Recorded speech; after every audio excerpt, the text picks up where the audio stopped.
Chaque année, des dizaines de milliards d'euros quittent les caisses européennes, direction l'Ukraine. Mais pourquoi cette manne, ici, maintenant? Derrière l'ampleur de ces transferts, au-delà des discours officiels, se cachent des enjeux qui intriguent, inquiètent et divisent. Alors que le vieux continent traverse une crise profonde, comment justifier autant de générosité envers Kiev? Est-ce une impulsion de solidarité ou la manifestation d'intérêts stratégiques bien plus terre-à-terre? Pour comprendre cette question brûlante, il faut d'abord revenir sur le contexte économique explosif que traverse l'Europe. Depuis plusieurs années, l'inflation bat des records, atteignant des niveaux inédits depuis les années 80. En Allemagne, par exemple, l'indice des prix à la consommation a dépassé les 8% en 2023, du jamais vu depuis la réunification. En France, les factures d'électricité ont grimpé de près de 20%, tandis que le prix du gaz a doublé en moins de 2 ans. Dans les supermarchés, les ménages voient leur pouvoir d'achat fondre mois après mois. Le prix du beurre, du pain, des pâtes, tout augmente et les files d'attente devant les associations caritatives s'allongent. La crise énergétique, déclenchée en grande partie par la guerre en Ukraine et la réduction des approvisionnements russes, a frappé l'industrie de plein fouet. Des géants comme BASF en Allemagne ou ArcelorMittal en Belgique ont dû réduire leur production, voire fermer temporairement certains sites. À Paris, Berlin, Madrid, la colère gronde. Entre la hausse des prix de l'énergie, la précarité croissante et la peur de pénurie, le climat social se tend. Des manifestations éclatent, syndicats, gilets jaunes, ouvriers de l'automobile, enseignants. Tous réclament des mesures d'urgence, une protection du pouvoir d'achat et un retour à la stabilité. Pourtant, face à cette tempête, les gouvernements européens maintiennent, voire accentuent, leur soutien à l'Ukraine. Depuis le début du conflit, l'aide cumulée de l'Union européenne et de ses États membres a dépassé les 80 milliards d'euros. C'est plus que le budget annuel de la Grèce, qui tourne autour de 100 milliards d'euros, ou que les dépenses annuelles de l'Espagne en matière de santé publique. À titre de comparaison, la France consacre chaque année environ 45 milliards d'euros à l'ensemble de son système d'enseignement supérieur et de recherche. L'aide à l'Ukraine, en moins de 2 ans, les dépasse largement. Prenons des exemples concrets. L'Allemagne, première puissance économique du continent, a déjà envoyé près de 28 milliards d'euros à Kiev. C'est plus que ce que Berlin investit chaque année dans la modernisation de la Bundeswehr, son armée. Un chiffre qui a soulevé la controverse outre-Rhin. Alors que les généraux réclament des blindés et des avions neufs depuis des années, l'argent s'envole pour soutenir un conflit à l'Est. En France, l'engagement s'élève à 7 milliards d'euros, ce qui a divisé l'opinion publique, surtout chez les retraités et les jeunes précaires qui peinent à boucler leur fin de mois. En Pologne, malgré un budget restreint, près de 4 milliards d'euros ont été envoyés à Kiev. Un effort colossal pour un pays dont l'économie est un tiers plus petite que celle de l'Italie. Les pays baltes, quant à eux, ont fourni proportionnellement à leur PIB l'aide la plus importante du continent. L'Estonie, par exemple, a consacré plus d'1% de son PIB à l'Ukraine, un record qui a nécessité des coupes dans d'autres budgets, notamment la santé et les infrastructures routières. Même le Royaume-Uni, désormais hors de l'Union européenne, fait partie des plus grands soutiens militaires et financiers de Kiev.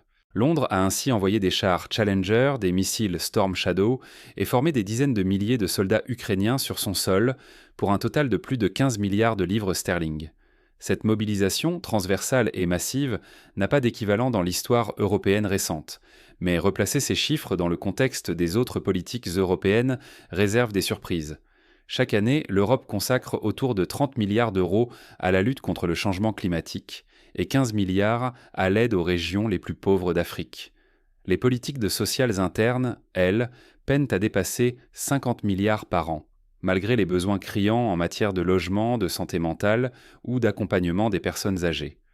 Or, en moins de 2 ans, l'Ukraine a reçu plus que chacune de ces grandes politiques, alors même qu'elle n'est ni membre de l'Union européenne, ni officiellement candidate avant 2023.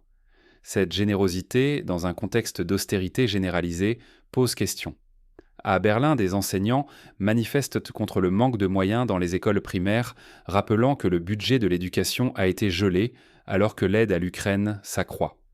À Paris, des syndicats hospitaliers pointent le manque de lits, de personnel et d'argent pour la sécurité sociale, tandis que des milliards sont débloqués pour des chars et des missiles. En Italie, la colère monte dans le sud, où les régions les plus pauvres voient leurs subventions diminuer. Les gouvernements, eux, répondent que les caisses sont vides et qu'il faut faire des choix difficiles. On réduit les dépenses sociales, on repousse des projets d'infrastructure, on reporte la rénovation de lycées ou la construction de logements sociaux. Pourtant, chaque mois, de nouveaux paquets d'aide à l'Ukraine sont votés, parfois dans l'urgence, sans véritable débat public. D'où sort tout cet argent? Et pourquoi l'Ukraine bénéficie-t-elle d'un traitement aussi privilégié quand tant d'autres régions du monde, du Sahel à la Syrie, du Yémen à l'Afghanistan, attendent toujours une aide comparable? Ce déséquilibre nourrit un scepticisme grandissant. Les critiques dans la presse, sur les réseaux sociaux, chez les économistes ou les syndicalistes se multiplient. Ils accusent ces choix d'être déconnectés des réalités sociales européennes et de sacrifier l'intérêt des citoyens au nom de calculs géopolitiques opaques. Le danger est réel. Si la population ne comprend plus ou n'accepte plus ces décisions, l'Europe risque l'éclatement, l'affaiblissement interne, au pire moment pour son économie et sa stabilité politique. L'histoire récente regorge d'exemples où des politiques extérieures jugées incompréhensibles ou injustes ont alimenté le populisme et la défiance. Le Brexit, la montée de l'extrême droite en Italie, le mouvement des Gilets jaunes en France ou les manifestations massives contre la réforme des retraites en Allemagne. Mais derrière l'argument de la solidarité, d'autres motivations, plus concrètes, pèsent lourd. Pour comprendre ce qui se joue réellement, il faut regarder à l'est de l'Ukraine, là où s'entremêlent intérêts économiques, enjeux énergétiques et ambitions géopolitiques. Le soutien à l'Ukraine n'est pas seulement une affaire de morale ou de valeur, mais aussi une question de ressources, de sécurité et de rapport de force mondial. À l'est de l'Ukraine, les enjeux dépassent largement les slogans officiels. Ce qui se joue, c'est la maîtrise de territoires stratégiques, de ressources rares et de points de passage incontournables pour l'économie européenne. Kherson, Zaporijia, Donetsk, Louhansk, ces noms, souvent méconnus il y a encore quelques années, sont aujourd'hui au cœur de toutes les attentions. Pourquoi? Parce qu'ils concentrent des richesses et des infrastructures d'une importance vitale pour l'avenir du continent. Prenons Kherson. Surnommée le grenier à blé tout-temps de l'Europe, cette région produit chaque année plus de 6 millions de tonnes de céréales, soit l'équivalent de la consommation d'un pays comme l'Autriche. En 2022, alors que les exportations de blé ukrainien étaient bloquées par la guerre, le prix du pain a augmenté de 30% en Europe de l'Est et de 20% en Afrique du Nord. Sécuriser l'accès à Kherson, c'est garantir la stabilité alimentaire du continent, éviter des émeutes de la faim comme celles qui ont secoué l'Égypte et la Tunisie lors du printemps arabe en 2010. Pour l'Europe, qui importe déjà près de 20% de ses céréales, perdre Kherson serait un choc majeur, risquant d'entraîner une envolée des prix et une crise sociale. Zaporijia, elle, concentre d'immenses ressources minières, fer, lithium, titane, magnésium. Avant la guerre, la région attirait des investissements de multinationales françaises, allemandes, mais aussi chinoises et américaines. L'Europe, qui ambitionne d'être leader dans les batteries électriques et la transition énergétique, ne dispose que de très peu de lithium sur son propre sol. La dépendance à l'Asie, notamment à la Chine, inquiète les industriels. Or, Zaporijia offre la possibilité de sécuriser cette ressource clé, d'éviter que l'industrie automobile européenne ne soit reléguée à un rôle secondaire face à Tesla ou BYD. La région abrite également l'unique usine européenne de titane-magnésium, essentielle pour l'aéronautique, les satellites et les avions de combat. Enfin, la plus grande centrale nucléaire d'Europe, située à Zaporijia, fournit à elle seule près de 20% de l'électricité ukrainienne. Sa perte ou sa prise de contrôle par une puissance hostile exposerait toute l'Europe à des coupures de courant, voire à des risques d'accidents nucléaires. Donetsk, quant à elle, repose sur un immense bassin houillé. Son charbon de haute qualité alimente depuis des décennies les aciéries polonaises, tchèques et allemandes. Avec la flambée des prix du gaz, de nombreuses centrales thermiques européennes, promises à la fermeture, ont dû être relancées en urgence. Perdre l'accès au charbon de Donetsk, c'est risquer des pénuries d'électricité, des fermetures d'usines et une dépendance accrue au gaz liquéfié américain ou qatari, beaucoup plus cher et soumis à la spéculation mondiale. Donetsk, c'est aussi le port stratégique de Mariupol, point de sortie pour l'acier, le blé et les minerais vers la Méditerranée et le Moyen-Orient. Sa perte affaiblirait gravement la position commerciale de l'Europe. Louhansk, souvent moins médiatisé, possède pourtant un atout décisif, des gisements de gaz de schiste parmi les plus importants du continent. Avant la guerre, des entreprises comme Shell et Total Energies négociaient dans des contrats d'exploration et d'exploitation avec l'espoir de réduire la dépendance au gaz russe. Pour l'Europe, qui a vu ses importations de gaz russe chuter de 60% en 2 ans, Louhansk représentait une promesse d'autonomie énergétique. Exploiter ce gaz, c'est éviter les coupures en hiver, les hausses de tarifs et le spectre d'un chantage énergétique permanent. Derrière ces territoires, ce sont des ressources vitales pour l'économie du continent qui sont en jeu. Ne pas sécuriser l'Est ukrainien, c'est risquer de retomber dans la dépendance vis-à-vis de fournisseurs jugés instables ou concurrents, la Russie, la Chine, certains alliés américains. C'est aussi risquer de voir les prix de l'énergie, des matières premières et de la nourriture s'envoler, avec des conséquences directes sur le quotidien des Européens. Factures plus élevées, chômage, précarité, tensions sociales. Bien avant le conflit, des projets d'investissement européens et américains étaient déjà à l'étude dans ces régions. En 2017, la Banque européenne pour la reconstruction et le développement avait financé la modernisation de la centrale de Zaporizhia, tandis que Siemens et Alstom négociaient des contrats Pujarta pour électrifier les chemins de fer reliant Donetsk à la Pologne. Ce n'est donc pas une révélation récente, mais une priorité stratégique, amplifiée par l'escalade des rivalités géopolitiques. Mais les ressources ne sont qu'un début. Derrière leur contrôle, c'est tout l'équilibre des alliances et de la sécurité du continent qui se recompose sur fond de confrontation entre puissances mondiales. Si l'Europe s'investit aussi massivement, c'est parce qu'elle joue sa place dans la compétition mondiale.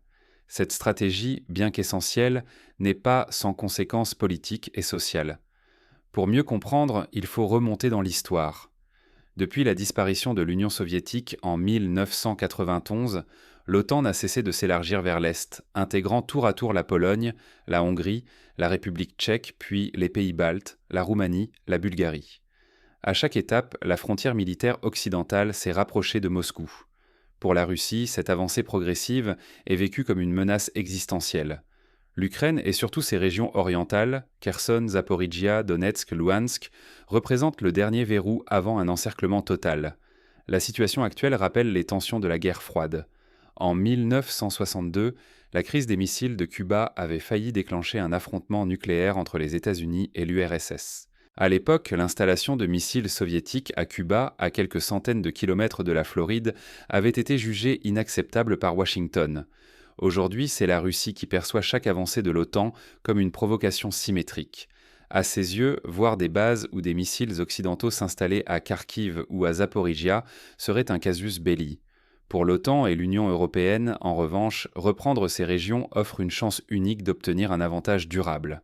Il ne s'agit pas seulement de défendre la démocratie ou d'afficher la solidarité européenne, c'est l'opportunité de remodeler l'équilibre des forces sur tout le continent, de sécuriser des ressources énergétiques vitales et de raffermir la crédibilité politique de l'Europe face à Moscou. C'est aussi une question de prestige et de leadership. Montrer que l'Europe peut agir, décider et peser dans les grandes affaires du monde sans dépendre des États-Unis ou de la Chine. Le dialogue entre grandes puissances s'étiole, les positions se durcissent et le risque d'escalade devient quotidien. En 2023, plusieurs incidents ont opposé avions russes et chasseurs de l'OTAN en mer Noire, frôlant l'accident. Les cyberattaques contre les infrastructures énergétiques européennes se multiplient, tout comme les campagnes de désinformation visant à semer la division entre États membres. La stabilité de tout le continent est désormais suspendue à un fil. Derrière les discours officiels plane la menace d'une confrontation directe ou d'un retour à la guerre froide, voire pire, l'embrasement d'un conflit ouvert qui toucherait des millions d'Européens dans leur vie quotidienne. Mais sous ce jeu cynique des grandes puissances, une question subsiste.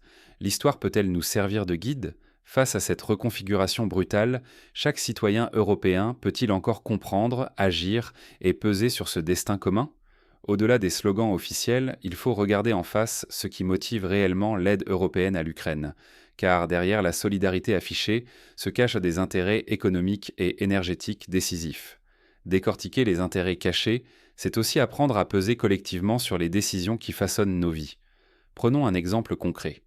En 2022, alors que l'Europe faisait face à une sécheresse historique, la dépendance au blé ukrainien est devenue évidente. Si Kherson tombait, l'Europe aurait dû importer du blé d'Argentine ou du Canada, à des prix bien plus élevés, aggravant la crise du pouvoir d'achat. De même, la fermeture temporaire de la centrale de Zaporizhia en août 2023 a provoqué une hausse des prix de l'électricité en Slovaquie et en Hongrie, obligeant les gouvernements à subventionner les factures des ménages. Ces exemples montrent que les décisions prises à Bruxelles ou à Paris ont des conséquences immédiates sur la vie de millions de citoyens. Derrière chaque slogan de solidarité ou de défense des valeurs, une mécanique complexe s'active. La générosité, si louable soit-elle, n'exclut jamais le calcul. Soutenir une cause, oui, mais sans ignorer ce que recouvrent vraiment les grandes déclarations, car nos choix collectifs sont en jeu. Lorsque des dizaines de milliards d'euros partent vers l'Ukraine, alors que les Européens affrontent la flambée des prix de l'énergie, la chute du pouvoir d'achat et les coupes dans les prestations sociales, une question brûle. Qui fixe nos priorités ? La vérité, c'est que la solidarité ne justifie pas tout, ni n'efface la nécessité de transparence.